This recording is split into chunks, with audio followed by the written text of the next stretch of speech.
তাফসীরে কাবীরের ভিতরে আল্লামা ইমাম ফখরুদ্দিন রাজি রহমতুল্লাহ আলাইহি লেখেন, যখন খানা রেডি এমন সময় আল্লাহর পয়গম্বর ইব্রাহিম খলিলুল্লাহ বলে, ও মুরব্বী বাবা,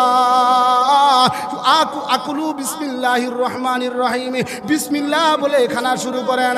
এমন সময় ওই প্রতীক মুরব্বী ডাক দিয়ে বলে, এ নৌজওয়ান যুবক, তুমি কে? তোমার পরিচয় জানি না। না না না, আমি বিসমিল্লাহ টিসমিল্লাহ পড়তে রাজি না, আমি আল্লাহ মানি না, আমি আল্লাহ মানি না। এমন সময় আল্লাহর পয়গম্বরের গুসা উঠে গেল, রাগ উঠে গেল। আল্লাহর পয়গম্বর ডাক দিল, ও মুরব্বী, তুমি আল্লাহর দেওয়া রিজিক খাইবা, আল্লাহর দেওয়া রিজিক খাইবা, আল্লাহর নিয়ামত খাইবা, আল্লাহর নিয়ামত খাইবা, আল্লাহর নাম নিবা না, কিন্তু তোমাকে আমি খাবার খাইতে দেব না। যাও যাও, আমার বাড়ি থেকে বের হইয়া দাও।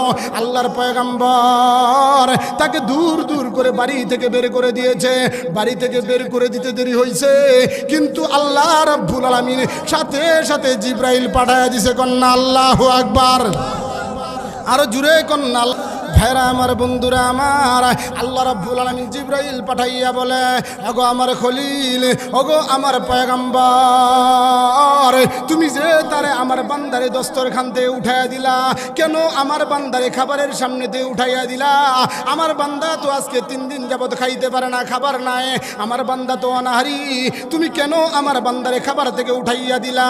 এমন সময় আল্লাহ রাব্বুল আলামিন যখন এই কথা বলতেছে, আল্লাহর পয়গম্বর ডাক দিয়ে বলে, ওগো রব্বুল আলামিন, যে মানুষ নাকি আপনার নাম নিতে চায় না, আপনার নাম নিয়ে খাবে না, আপনার খাওয়ার আগে বিসমিল্লাহ পড়বে না, এই লোককে আমি খাবার খাওয়াইতে পারি না। এমন সময় ওই লোককে, এমন সময় আল্লাহর পয়গম্বরকে ডাক দিয়ে বলে, ওগো আল্লাহর পয়গম্বর, ওগো আমার খলিল, জানো, শুনো শুনো, তোমাকে শুনো, আমি তোমাকে বলি, মনোযোগ দিয়া শুনো। এই বান্দা 70 থেকে 80 বছর বয়স হয়ে গিয়েছে, একদিনও আমি আল্লাহর নাম নেয় নাই, আমি আল্লাহর নাম নেয় নাই, আমি আল্লাহরে আল্লাহ বইলা ডাক দেয় নাই, একদিনও আমি আল্লাহর কুদরতি কদমে সেজদা দেয় নাই, আমি আল্লাহকে মানবে তো দূরের কথা, সে মূর্তি পূজা করে, সে হইল অমুসলিম কাফের। ওগো আল্লাহ, ওগো আমার পয়গম্বর, শুনো শুনো, তোমাকে বলি, ওগো আমার পয়গম্বর, ওগো আমার খলিল, তুমি শুনো, এরপরেও আমি এই অমুসলিম, ওই কাফের, যে আমি আল্লাহকে আল্লাহ বলে স্বীকার করে না, আমি আল্লাহকে আল্লাহ বলে মানে না, এরপরেও আমি আল্লাহ একদিনও আমার বান্দারে না খাওয়ায় রাখি নাই। কন্যা আল্লাহু আকবার, আরো জুড়ে আওয়াজ করে কন্যা আল্লাহু আকবার। এমনি মুহূর্তের ভিতরে আল্লাহর পয়গম্বর, বিশ্ব আল্লাহর পয়গম্বর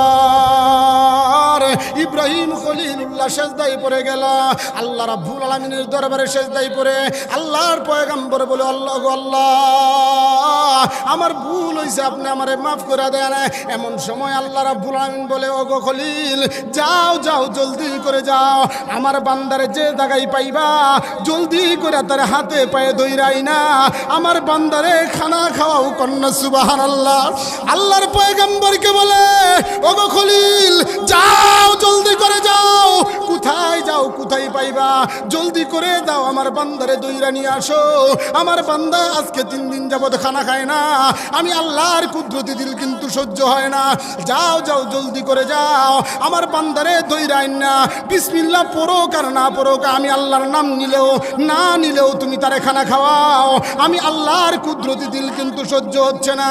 আল্লাহর এই কথা শুনে আল্লাহর পয়গম্বর ইব্রাহিম খলিলুল্লাহ জলদি করে দৌড়াইয়া রাস্তায় বের হইয়া গেল। খুঁজতে খুঁজতে আল্লাহর পয়গম্বর মুসাফির, প্রতীক মুসাফিরকে পায় না। হঠাৎ করে যখন পাইল, এমন সময় ওই মুরব্বীর হাতটা ধরে জাপটা দিয়া ধরছে, হাতটা জাপটা দিয়ে ধরে বলে, ওগো মুরব্বী বাবা রে, তুমি বিসমিল্লাহ পড়ো আর না পড়ো, তুমি আল্লাহর নাম নেও আর না নেও, তুমি আমারে বাঁচাও রে বাবা, জলদি করে আসো, তুমি আমার বাড়িতে খানা খাইবা।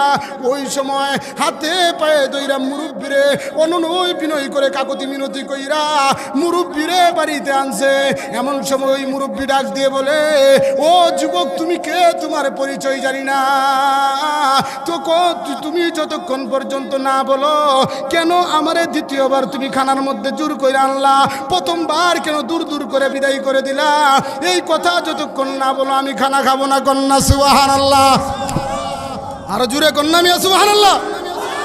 ভাইরা আমার, বন্ধুরা আমার, আল্লাহর পয়গম্বর ওই খলিলুল্লাহ ইব্রাহিম খলিলুল্লাহ বলে, ওগো বাবা জাননি, তোমাকে যখন আমি খাবার খাওয়াইতে চাইলাম, তুমি যখন বিসমিল্লাহ পড়লে না, ওই সময় আমি তোমাকে যখন নাকি বাড়ি থেকে দূর দূর করে তিরস্কার করে লাঞ্ছনা বঞ্চনা দিয়ে বের করে দিলাম, মুহূর্তের ভিতরে আমার আল্লাহ জিবরাইলকে পাঠাইয়া দিয়া বলে, ও আমার খলিল কি করলা কি করলা? আমি আল্লাহর কুদরতি দিল কিন্তু সহ্য হচ্ছে না, আমার বান্দা না খেয়ে থাকবে, আমার বান্দা খাবারের সামনেতে উঠে যাবে, আমি আল্লাহর কুদরতি দিল বরদাস্ত করে না। আল্লাহ আমাকে হুকুম করে যে তোমারে নিয়ে আইসা যেন তুমি বিসমিল্লাহ পড়লেও খানা খাও, না পড়লেও খানা খাও। এমন সময় মুরব্বী ডাক দিয়ে বলে, ও আল্লাহর পয়গম্বর, তাহলে তুমি বুঝি নবী, তুমি বুঝি এই জমানার পয়গম্বর ইব্রাহিম খলিলুল্লাহ। এমন সময় আল্লাহর পয়গম্বর বলে, ও চাচা, আমি এই জমানার পয়গম্বর, আমি ইব্রাহিম খলিলুল্লাহ। ওই সময় ওই মুরব্বী ডাক দিয়ে বলে, বাবা রে, ও আল্লাহর পয়গম্বর, না না না, যে আল্লাহ আমারে এত ভালোবাসে, আমি 70 থেকে 80 বছর বয়স হয়ে গেছে, তাফসীরের কিতাবের মধ্যে আসছে প্রায় 70 থেকে 80 বছর বয়স। ওই সময় মুরব্বী ডাক দিয়ে বলে, না আল্লাহর পয়গম্বর, না না না, যে আল্লাহ আমারে এতদিন আল্লাহর নাম না নেওয়ার পরে আমারে খানা খাওয়াইছে, ওই আল্লাহরে যেহেতু আমি আজকে চিনে ফেলেছি, না না না, আমি আল্লাহর নাম না নিয়া, আমি পবিত্র না হইয়া একটা খাবার আমার মুখে দিব না। কন্যা আল্লাহু আকবার, আরো জুড়ে কন্যা আল্লাহু আকবার। ওই সময় আল্লাহর পয়গম্বর ডাক দিয়ে বলে, ও চাচা কি করতে চান? এমন সময় বলে, ও আল্লাহর পয়গম্বর, আমারে গোসল করান, পুত পবিত্র করেন, আমাকে কালেমা পড়ে মুসলমান বানায় নেন। কন্যা সুবহানাল্লাহ।